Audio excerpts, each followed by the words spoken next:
Hola, sean todos bienvenidos a Ceteris Paribus. En esta ocasión tenemos un invitado muy especial, ya ustedes lo conocen, el profesor Marcos Torres. Y bueno, queremos lanzar oficialmente por este espacio una, una nueva propuesta que tenemos para todos ustedes y es este pequeño curso de educación financiera que el profesor Marcos Torres pues estará brindando para todos ustedes. Estos van a ser pues pequeños webinars en los cuales él nos estará presentando diversos temas sobre finanzas personales y bueno, nos estará respondiendo las preguntas que tenemos al respecto. Sin más que agregar, bienvenidos a este espacio y bienvenido al profesor. Y bueno, empecemos con el primer tema del día de hoy. Hola, ¿qué tal? Muchas gracias, Jesús, María Eugenia. Un gusto volverlos a ver, volverles a saludar.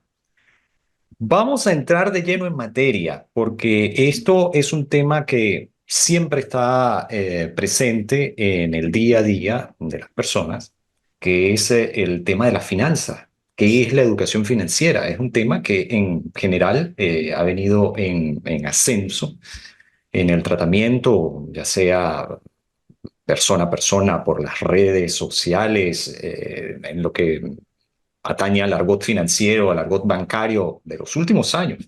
De hecho, son muchas las instituciones públicas, privadas, con fines de lucro, sin fines de lucro, que han en los últimos tiempos, en los últimos años, se han sumado a la promoción de lo que es la educación financiera. Yo personalmente he visto cómo cada vez más personas me preguntan al respecto, desde temas de cómo maximizar las inversiones, qué hacer con respecto al dólar, cómo mejorar la capacidad de ahorro y un largo, etcétera. Y lo que yo siempre le digo que para poder entender a cabalidad ese término, siempre es necesario empezar por el principio. ¿Qué es el principio? La definición. Vamos a ver la definición de lo que es la educación financiera. ¿Se ve bien la pantalla? Sí, perfecto. Muy bien, vamos directo. Entonces, ¿quién sabe más de dinero que los bancos centrales? Bueno, difícilmente se puede buscar dos rutas, la académica, que son las universidades, y la práctica, que son los bancos centrales. ¿Por qué los bancos centrales? Bueno, porque los bancos centrales son los que emiten la moneda. La moneda luego se convertirá en dinero, son temas más detallados que se utilizan más en la academia, pero ¿quién sabe más de dinero que un banco central? Entonces, vamos a revisar qué dicen algunos de los bancos centrales alrededor del mundo de qué es la educación financiera. En vamos a ver aquí en la pantalla. En el Banco Central de Argentina nos dicen que es el proceso por el cual las personas mejoran sus conocimientos sobre finanzas y los relativos a los productos y servicios financieros, identificando riesgos y beneficios. ¿Eh? Eso es lo que dice el Banco Central de Argentina. Si buscamos qué dice, por ejemplo, el Banco Central de Chile, nos dice que la educación financiera es el proceso por el cual las personas mejoran su comprensión de los productos financieros, conceptos y riesgos, y a través de información, instrucción y o asesoramiento, desarrollan las habilidades y la confianza para ser más conscientes de los riesgos y oportunidades financieras para, ahí lo recorté un poquito, mejorar el bienestar económico. Estamos hablando, fíjense esto, qué importante, bienestar económico. Vamos a agarrar una tercera definición. Vámonos al Banco Central de España, allá en Europa, parte del eurosistema.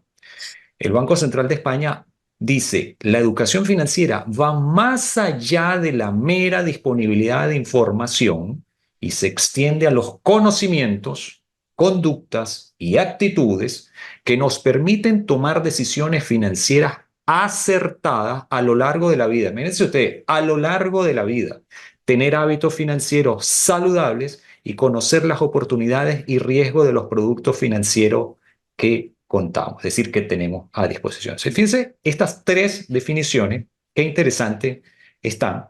Y yo de estas tres, ojo, hay muchas más, ustedes se meten en internet y van a conseguir cientos. ¿Sí? Pero lo primero que yo quiero destacar acá es el uso de esta palabra. Fíjense, proceso.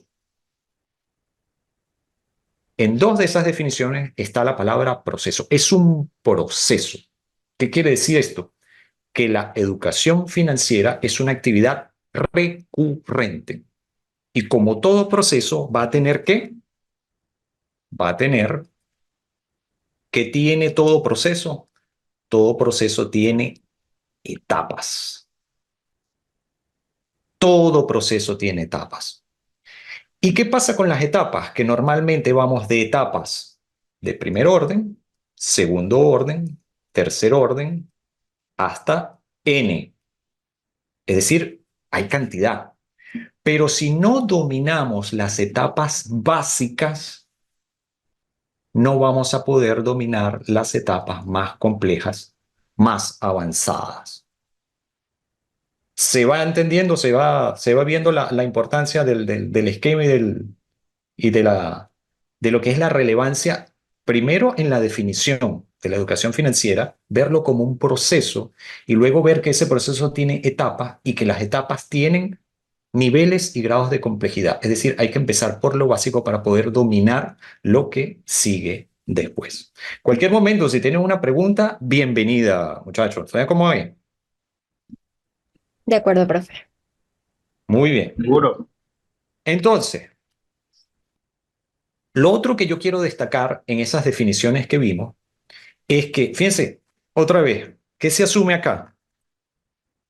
Una y otra vez. Vamos a quitar las etapas, que es, fíjense acá, lo voy a colocar en otro. Productos financieros, ¿sí? Productos y servicios financieros, ¿sí? Decisiones financieras, oportunidades y riesgos. Todo esto está relacionado con, una vez más, los productos financieros. Entonces, fíjense qué interesante, que es lo segundo que quiero destacar y rescatar, es que en esas definiciones ya se asume que las personas tienen acceso a los productos y servicios financieros. Por lo tanto, se pueden identificar fácilmente los componentes básicos, que es lo que tenemos en esta lámina,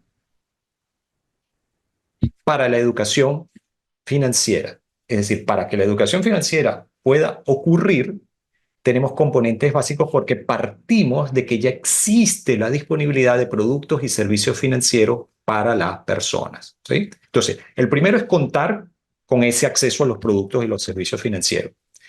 Pero el segundo, fíjense qué importante, es saber tomar las decisiones que sean fundamentadas. Y para que sean fundamentadas, es por eso que está esta imagen de la mente, del cerebro, jugando con ideas, con información, para poder decidir. Y si yo no tengo información para poder decidir y no conozco las herramientas que me permiten tomar las mejores decisiones, no voy a poder elegir lo que más me conviene. ¿Y cómo sé yo lo que más me conviene? Definiendo cuál es mi situación y dependiendo de las necesidades que yo tenga y, por supuesto, las circunstancias en las cuales esté en un momento determinado. Entonces, fíjense, tenemos productos y servicios, tenemos información y tenemos la necesidad de tomar decisiones y tenemos necesidad de saber cuáles son las que más nos convienen. Y aquí se empieza a tejer algo muy importante que, fíjense, va a depender de las necesidades de la persona y las circunstancias de cada persona. Ya empezamos a ver un dato interesante porque está relacionado con la personalización de lo que es la educación financiera. Hay una parte general y hay otra parte que es específico. En la gran mayoría de los países de habla hispana, estamos hablando desde más al norte, España, pasando por México, Centroamérica, Venezuela, Colombia, Perú, Chile, Panamá, Bolivia, Argentina, se tiene por lo menos la base del primer punto. ¿Cuál es el primer punto? La disponibilidad de productos y servicios financieros. Es decir, se cuenta en general con acceso a productos y servicios financieros. No obstante, permítame decirle que yo me tomé la molestia de revisar la última encuesta de bancarización disponible que la hace la OCDE, El resultado de bancarización se entiende por bancarización el porcentaje de personas adultas que cuentan por lo menos con la utilización de un servicio financiero. Ese nivel de bancarización es muy disímil. Fíjense, va desde un 37%, según lo que leí, en México, pasando hasta un 87% en lo que es la parte de Centro y Suramérica, uno de los más altos en Chile, hasta el más alto en países de habla hispana, que es 98%. ¿Adivinen quién es?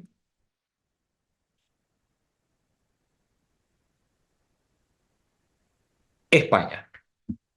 98% de las personas adultas en España están bancarizados. Como les dije, el indicador de bancarización es porcentaje de las personas o de la población adulta que cuenta con lo menos con un producto financiero. En este caso podría ser una cuenta de ahorro, una cuenta financiera. Eso fíjense, de las dos, de productos y servicios financieros, ya estamos viendo que el porcentaje de participación es muy disímil y en algunos países es extremadamente bajo,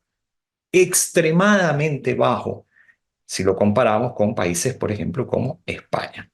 No estoy tomando el segundo, que son las decisiones fundamentadas. Es decir, no es solamente tener la herramienta, sino saberla utilizar. Entonces, aquí me surge la pregunta, bueno, ¿por qué no se usan los servicios financieros?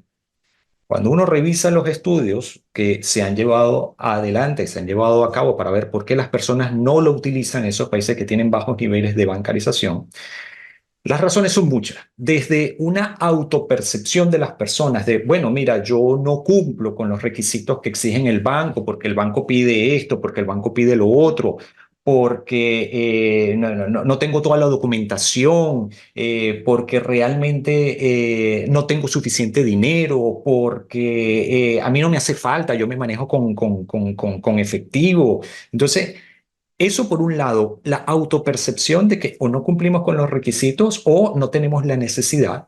Y por el otro lado es la falta de confianza en las instituciones financieras o la falta de información de, mira, yo realmente no sé para qué me puede servir eso, yo no sé si realmente eso me vaya a aportar, no sé hasta qué punto sea conveniente que yo le deje confiado mi dinero a un banco, porque eso puede ser peligroso. Todas esas son respuestas que se encuentran. Algunos que otros casos también se relacionan con un desconocimiento absoluto de las prácticas para lo que es administrar lo que es el presupuesto familiar, los ingresos y gastos. Por ejemplo, es frecuente encontrar en esas encuestas que hacen el levantamiento de esa información financiera un porcentaje muy importante de personas que no utilizan las cuentas de depósito bancario, ya sea cuenta corriente o cuenta de ahorro, porque dicen, este es un clásico, lo que pasa es que mis ingresos son muy bajos y yo no tengo para ahorrar. Y esa es una de las grandes limitaciones que se tienen al momento de establecer una educación financiera. Las personas dicen, ¿para qué voy yo a contar con una educación financiera si yo no tengo recursos que me permitan ahorrar? Es decir, tengo bajos recursos, no puedo ahorrar, ¿para que yo necesito formación financiera? Ese es uno de los grandes errores, de los grandes mitos, de las grandes concepciones erradas que hay que empezar a desmontar. No es cierto que por tener bajos recursos no se puede ahorrar y no es cierto que no por no tener siquiera el objetivo del ahorro no es necesario abrir una cuenta bancaria o bancarizarse.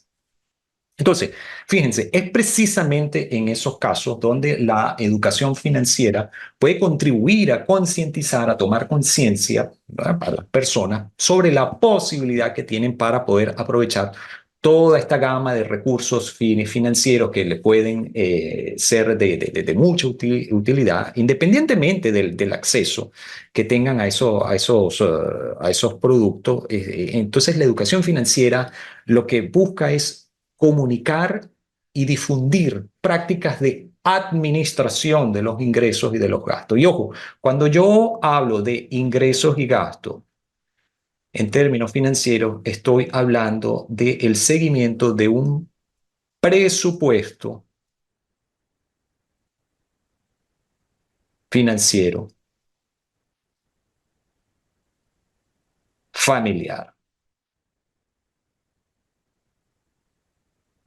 Ojo, no necesariamente tiene que ser familiar, puede ser individual, cada una de las personas que esté dentro del hogar, ¿sí? Entonces, esto del presupuesto es indispensable para poder medir y entender lo que son los ingresos y los gastos, porque a partir de esto es que se puede apoyar con los instrumentos financieros que ofrecen las instituciones, obviamente dependiendo de las necesidades, de las funciones y características que cada uno de estos tiene, porque con ello las personas van a poder desarrollar la habilidad para evaluar oferta de distintos instrumentos, de distintas instituciones, en distintos bancos, y poder así identificar el producto que mejor se adapta y tomar entonces las decisiones hacia el camino que quiere. Entonces, no hay una solución única, no hay una recomendación única, ya que la mejor solución depende siempre de las características propias de cada persona y de cada grupo familiar. La gente siempre me dice, no, lo que pasa es que eso de las finanzas es muy complejo, eso de las finanzas es muy difícil. Yo le digo, mira, tú sabes más de finanzas de lo que tú te imaginas, porque cada vez que alguien dice finanzas, lo que está diciendo es dinero. Cada vez que ustedes vean la palabra finanzas, estamos hablando de dinero. Y les pregunto, ¿qué persona hoy en día, en una economía moderna, no usa dinero? Está bien difícil. ¿Ustedes usan dinero, Jesús? María Eugenia.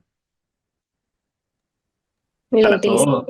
Ujú. Sí, para todo. De hecho, uno de los objetivos de muchas personas es tener más dinero para poder utilizarlo más. Pero fíjense ustedes, si ustedes aprenden, si yo aprendo, si nosotros aprendemos a utilizar mejor el dinero, vamos a tener más para usar.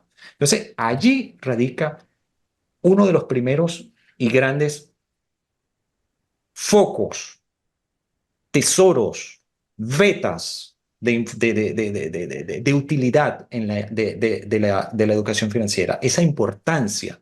Porque con esa breve definición que nosotros acabamos de ver, ya podemos ver la importancia de esa educación financiera.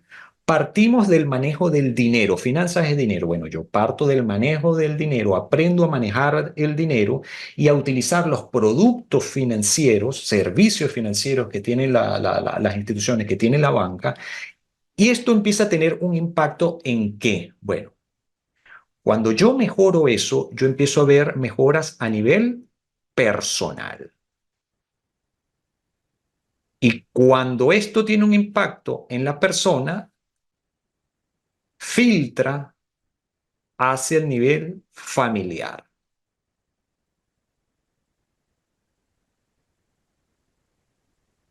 Y después que toca la persona y la familia, que es la base y el núcleo de la sociedad, ¿a quién termina? A la parte social. Y la parte social termina construyendo al país en términos financieros. Entonces, fíjense, la simple disponibilidad de la información no es suficiente, como leyeron en la parte de la definición del Banco de España. No es suficiente contar con la información.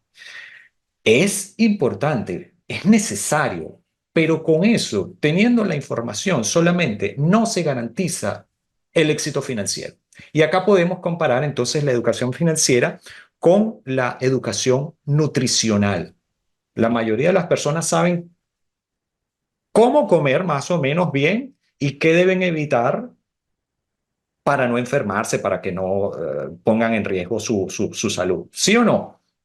Y yo le digo esto a la gente y la gente se ríe porque, bueno, sí, yo sé que más o menos cómo debo comer y lo que no debo comer. Bueno, financieramente es exactamente lo mismo, Jesús, María Eugenia.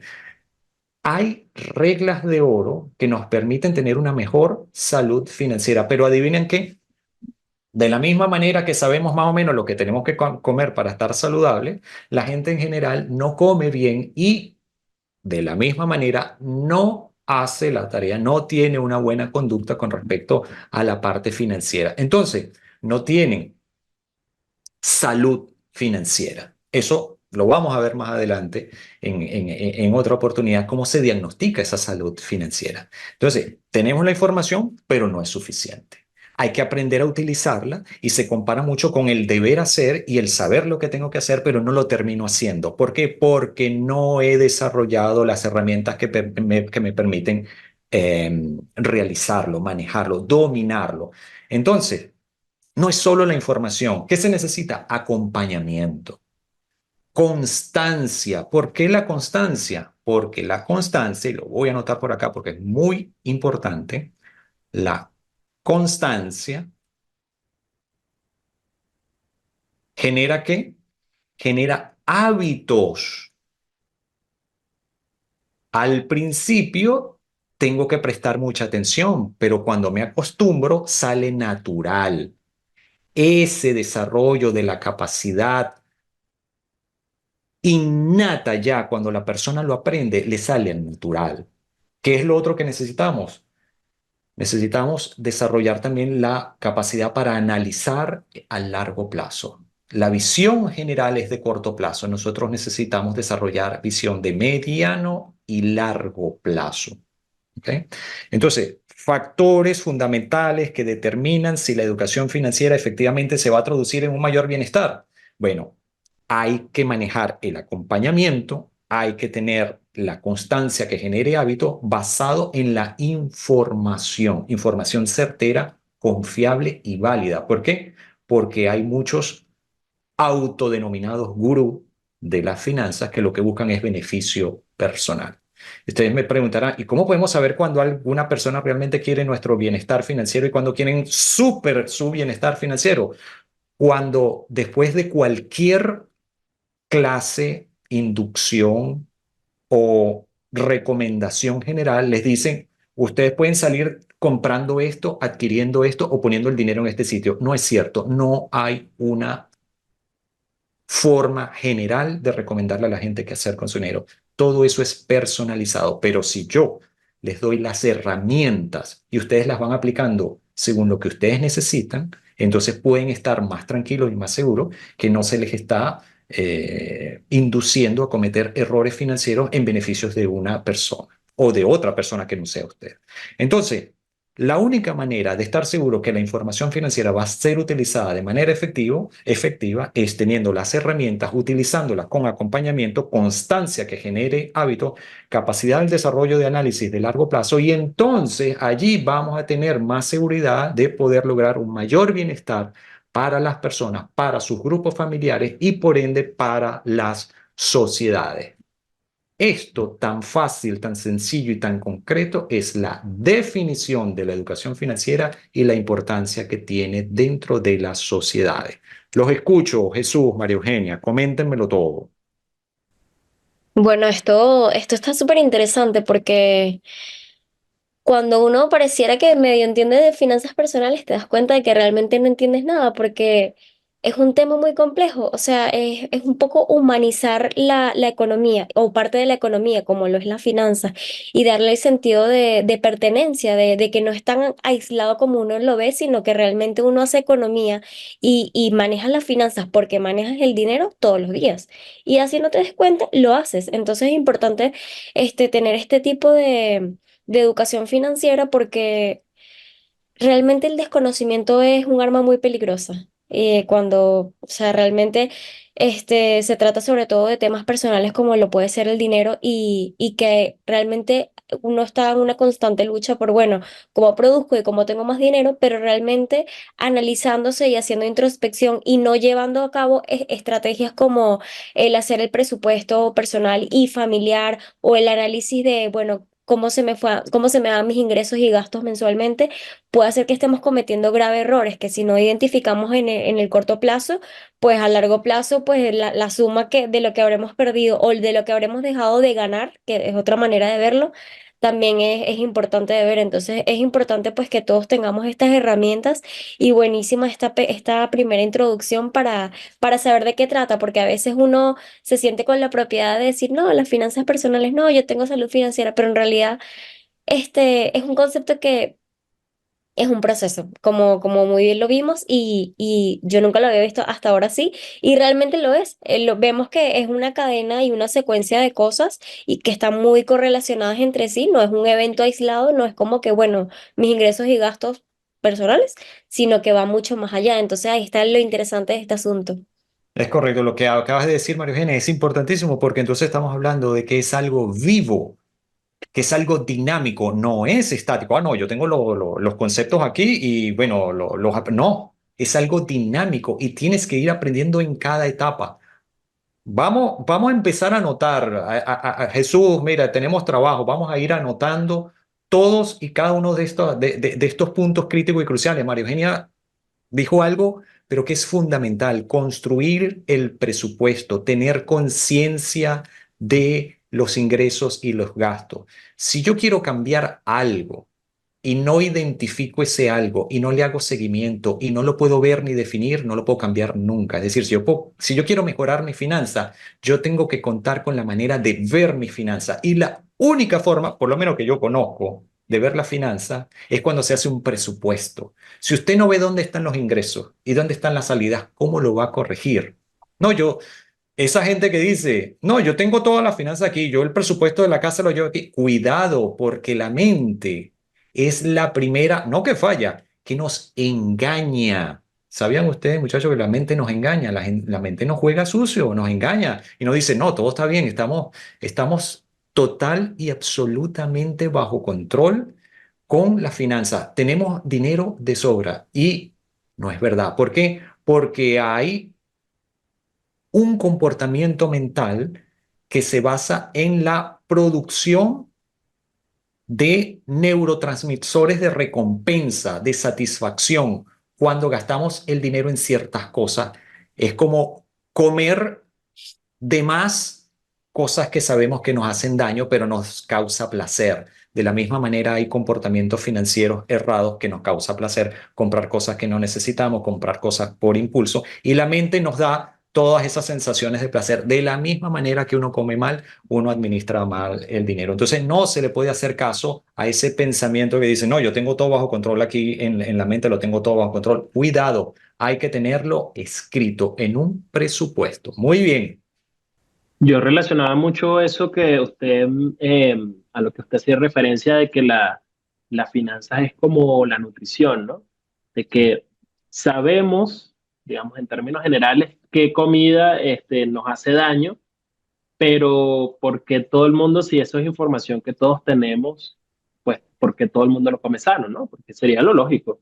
Entonces allí eh, usted tocó un punto que a mí me pareció sumamente pertinente, que es el tema bueno, la diferencia entre tener simplemente la información y aplicarla. Y ese punto que también usted comentaba hace rato de cómo nos vemos a veces tentados a romper con esa, digamos, con eso que nosotros diríamos es la norma como para mantener esa estabilidad financiera. Y es que, evidentemente, tal como sucede en el tema de la nutrición, que a nosotros nos gusta comer un dulce, un postre de vez en cuando, y a veces abusamos, ¿no?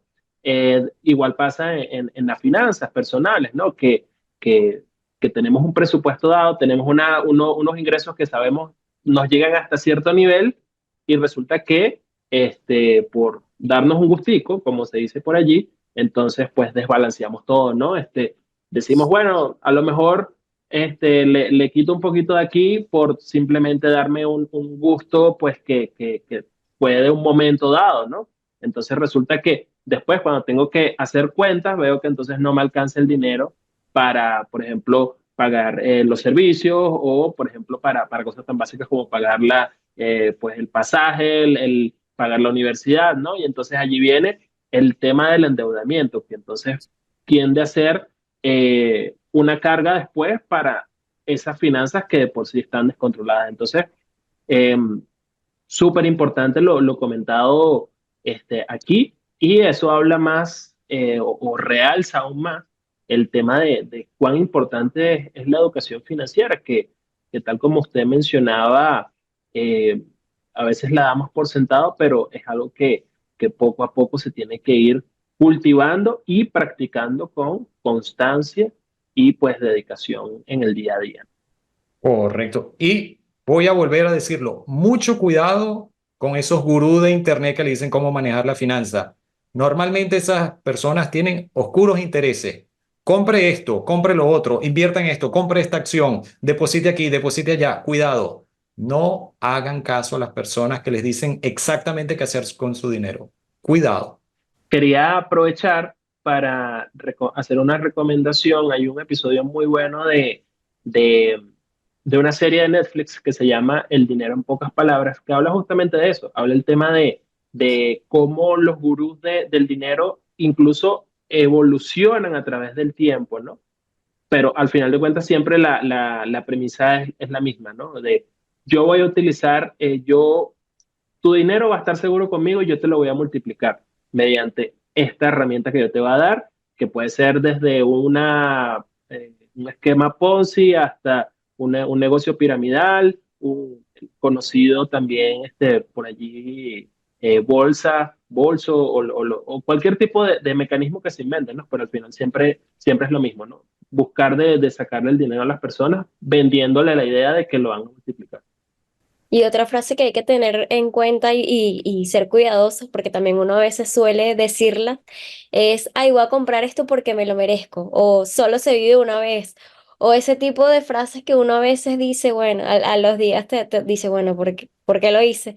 Y llevándolo al mismo, la analogía con el tema de la alimentación, es como un atracón, o sea, tú comes y al momento esto es lo mejor, voy a disfrutar y luego te arrepientes y es que vienen las consecuencias, el efecto rebote, te sientes mal, pasa exactamente lo mismo. Hay veces que uno lleva al extremo o sensibiliza demasiado sus emociones a llevarlas a un punto de consecuencias financieras, entonces hay que prestar también atención a este tipo de situaciones y es importante pues en este caso tener en cuenta la educación financiera y todos los principios que hemos comentado, el presupuesto, el manejo que le quieres dar a lo largo del tiempo y justamente cuáles son tus prioridades y tus necesidades.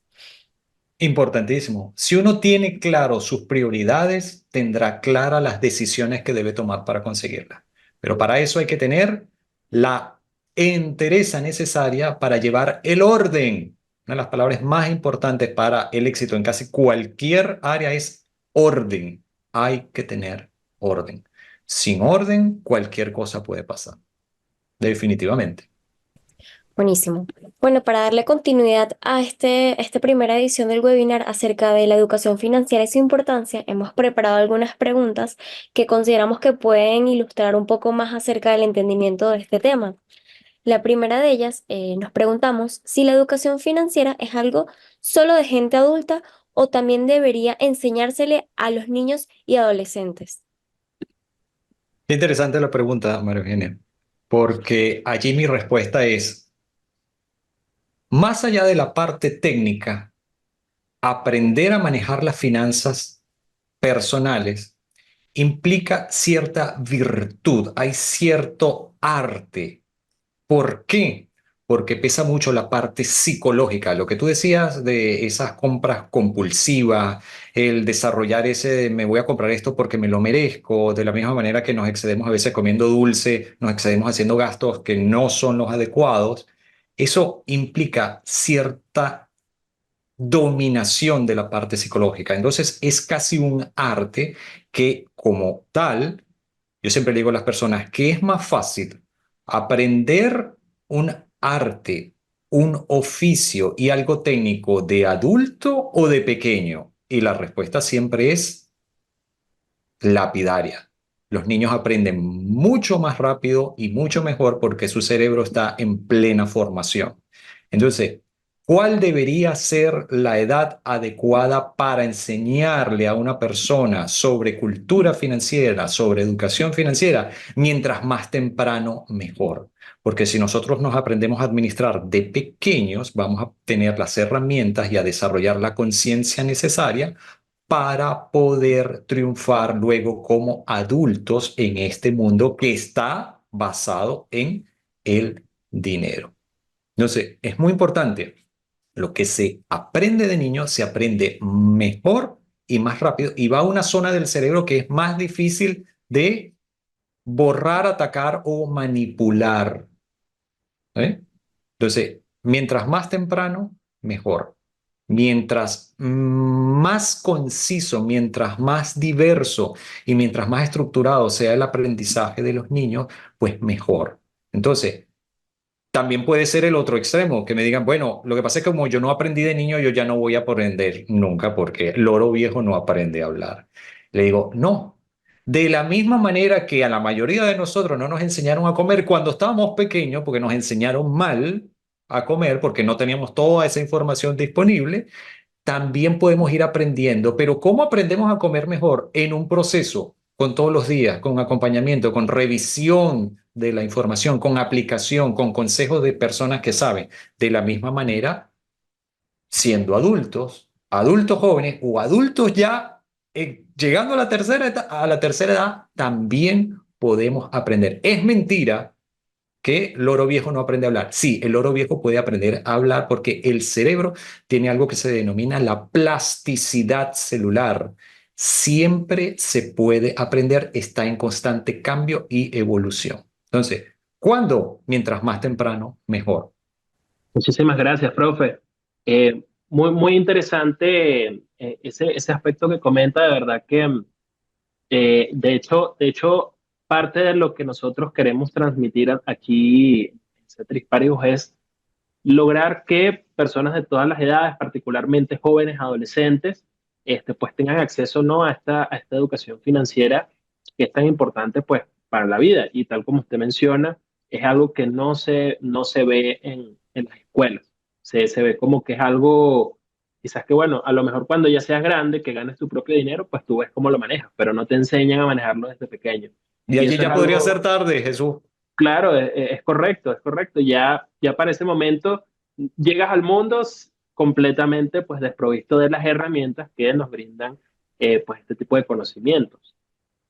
Ahora pasando a otro asunto, usted cuando estaba en su disertación dio unos datos bastante interesantes que a mi modo de ver eran bastante importantes y era el tema de cuando hablaba de los productos y servicios financieros, ¿no? Nos daba unos datos del porcentaje de bancarización de algunos países. Nos mencionaba México, nos mencionaba España, nosotros nos preguntábamos, ¿no? En este sentido, si a lo mejor usted tendrá datos de cómo está la situación en nuestros países, Venezuela, Argentina, y particularmente si usted nos pudiera hablar de cuál es la relevancia que tiene la educación financiera en entornos como el de estos países que se caracterizan por ser de alta inflación, donde pues el tema de ahorrar quizás se hace un poco complejo, ¿no? Entonces, ¿cuál es la relevancia de la educación financiera en estos entornos complejos? Perfecto. Fíjate, Jesús, con respecto a la bancarización, por ejemplo, en el caso de Venezuela, llama la atención porque el nivel de bancarización en Venezuela está muy por encima de la media de Latinoamérica. Pero esto está fundamentado en la necesidad de darle fluidez a las transacciones comerciales. ¿Por qué? Porque durante algún tiempo hubo mucho problema con el efectivo. Y como no se tenía fácil acceso al efectivo, las personas se bancarizaron rápidamente para poder compensar los pagos de las transacciones. Entonces, el nivel de bancarización en Venezuela es relativamente alto en comparación con el resto de América Latina. En países como Argentina tiende a ser bajo con respecto a otros países. ¿Por qué? Por el problema de los impuestos.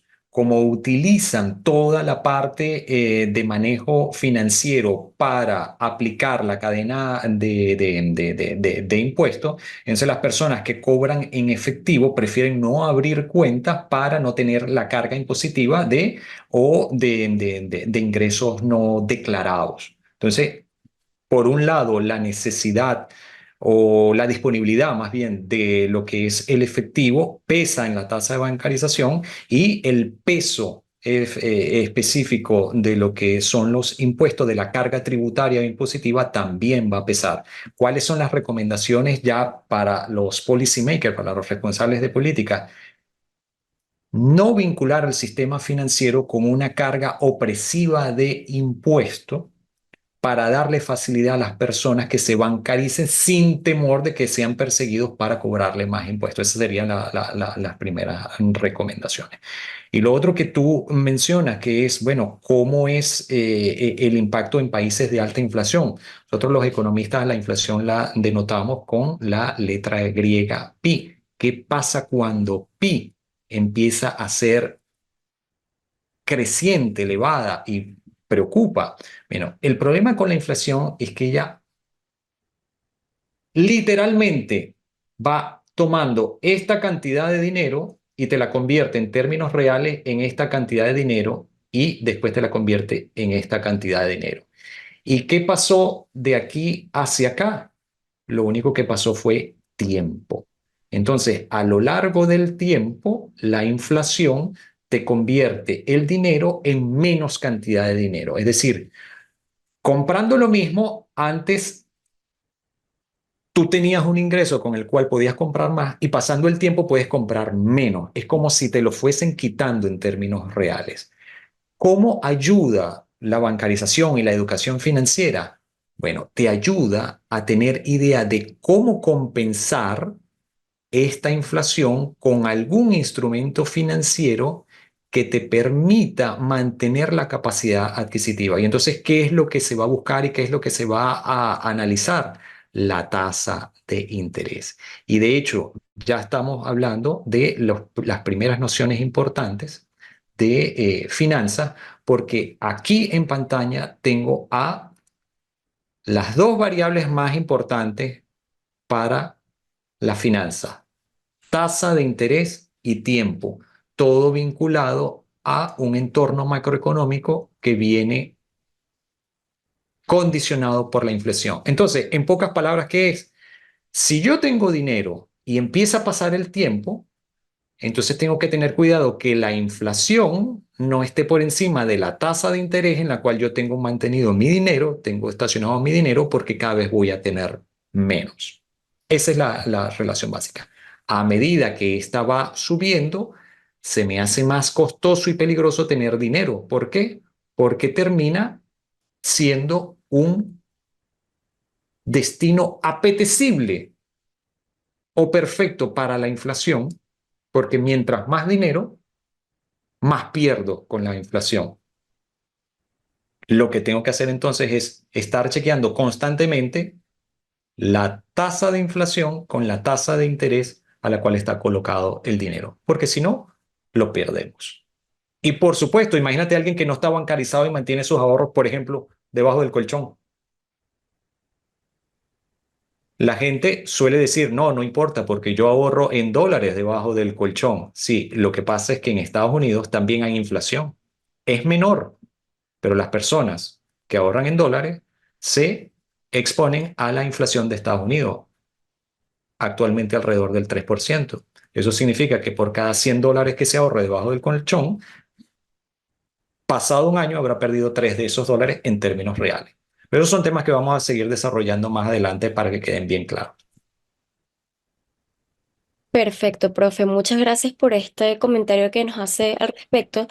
Y realmente llama la atención el darse cuenta que el tema de las finanzas personales, como lo vimos al comienzo, abarca desde el individuo y al final de las sumas de los individuos y termina siendo la constitución en sí de la sociedad.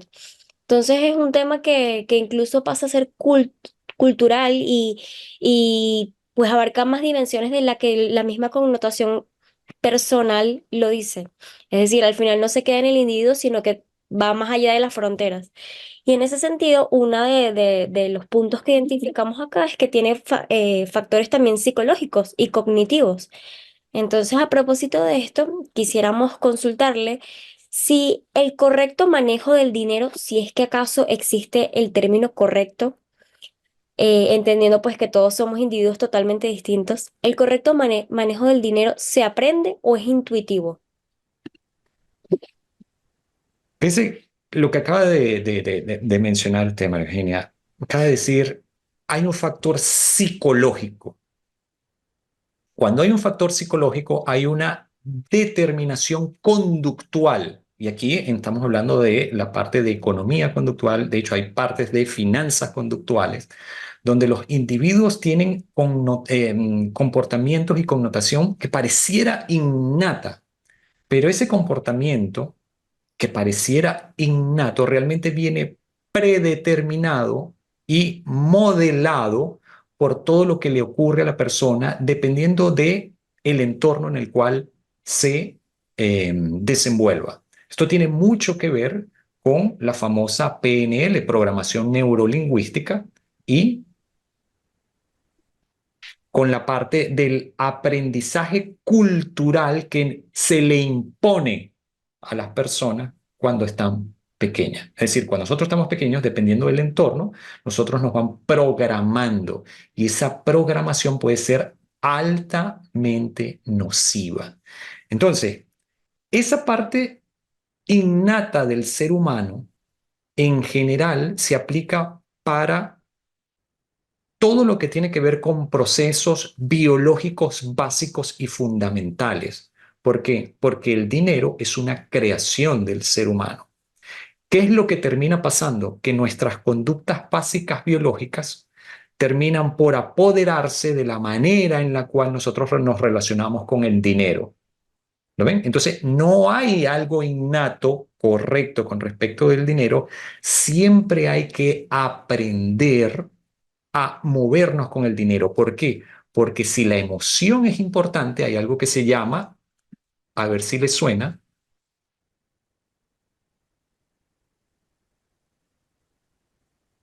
la inteligencia Emocional. emocional. Eso es correcto.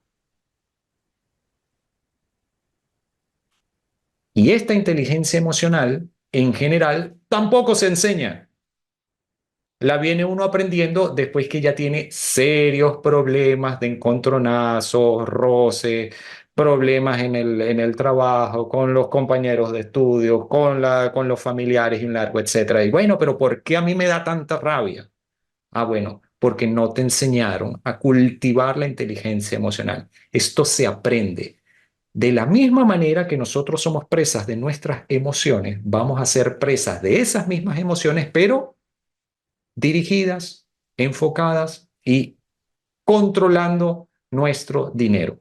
De la misma manera, como somos presa de la inteligencia emocional o de la falta de la inteligencia emocional en nuestra interacción diaria, vamos a ser presa fácil de un manejo inadecuado de nuestro dinero si no aprendemos entonces esa inteligencia financiera, es decir, no es otra cosa que la inteligencia emocional aplicada a nuestras finanzas personales. ¿A través de qué? De la educación financiera. Entonces, fíjense ustedes, para aprender a manejarnos de manera correcta, porque sí hay, María Eugenia, un manejo correcto, por supuesto, son bases, lineamientos que uno dice, bueno, voy a respetar esto y respetando esto puedo estar mejor. Entonces, esas bases me permiten crear una mayor inteligencia emocional para entonces utilizar de manera correcta mi información financiera y poder tener un resultado positivo para una mejora, imagínense ustedes, una mejora de mi bienestar manejando mis finanzas personales. Porque al final de lo que estamos hablando es de esto,